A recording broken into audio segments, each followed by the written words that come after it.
going to be showing how I was experimenting with this. It's very simple, and I was using cheats heavily, although you could recreate it pretty simply by killing Big Octo and not using the speed cheat, just transforming into a different form, at least for this specific thing.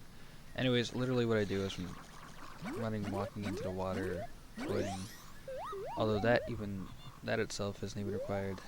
And just to further show that, I'm going to leave the map, re-enter the map. So I saved my position. I'm going to reload that.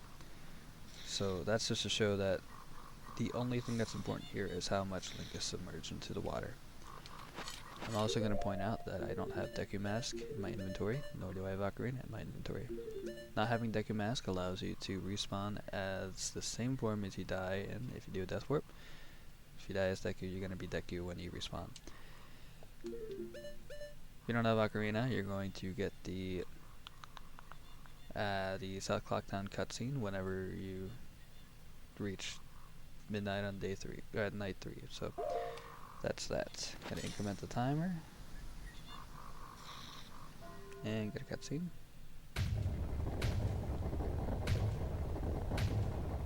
Cutscene. Anything else I could go over briefly?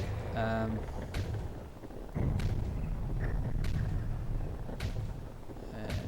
probably could have explained the other things during this, but oh well.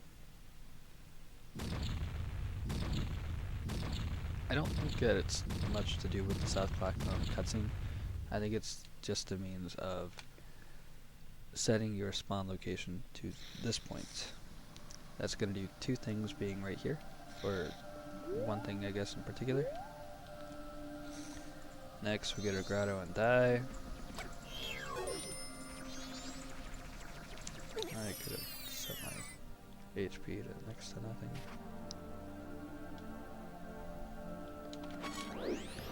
So, two things are going to go down here. One, of course, I'm going to respawn at my new death, relive spawn point, whatever you call that. But two, I'm going to either walk a little bit forward or run, I guess. In this case, I guess Link is submerged enough into the water such that he gets to swim forward a little bit, and it's all fine and dandy. I don't think this happens for any other reason other than Link is submerged, and just a simple observed fact, it seems that Link simply gets a swim if he's submerged enough, even though it's not enough to make him swim. It's just a coincidence that he's able to get this, but not have to swim in the same spot. So that explanation aside, when you do this, he just spawns in the boathouse and the Swamp Tour Center. I have a different thing I want to show. So over here, I've already shown a video on this, but here it is again. I'm over on this side of the map, and I saved a position over there in that spot, and I reloaded it, that's right. So I'm going to save a new position over here, glad I did that first. And then I'm going to Taco Tunnel. I'm going to load up this specific scene, entrance. Going to slow it down just to show that Link doesn't touch the ground at all. I loaded the wrong map, the wrong entrance. I am tired.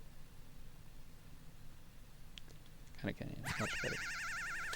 So, similar to another video I put out recently, Link being thrown out of Pirate's Fortress, he doesn't actually hit the ground until he hits the ground.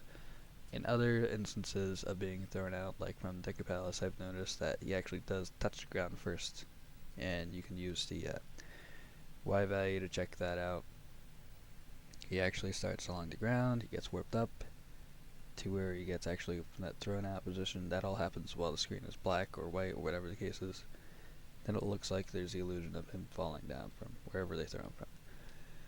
Anyways, from here I'm going to load up that position, and so without having touching the ground in any way, shape, or form, I'm going to void immediately, and here we are.